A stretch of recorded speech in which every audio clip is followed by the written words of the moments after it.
Yan ang ulam natin. Oxtail, beef oxtail. Yan. Taas mo nga, yan. Sarap. May mga buto-buto ba? Yan, ang sarap. Yan yung beef oxtail natin. Ayan o, lambot. Lambot na. Sarap niya na. O, lagyan mo na ako dito. Yan. Beef oxtail. Yan na. Dalawa yan o yung maliit? Dalawa, malaki. Isa pa. Yan. Sarap niya no. Beef oxtail. Sarap.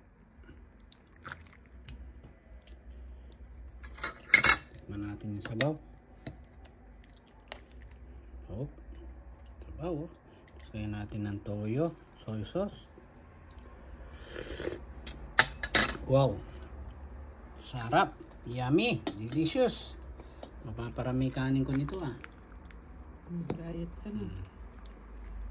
Yan. Sabi mo magda-diet ka. Yan. Oh. Sige.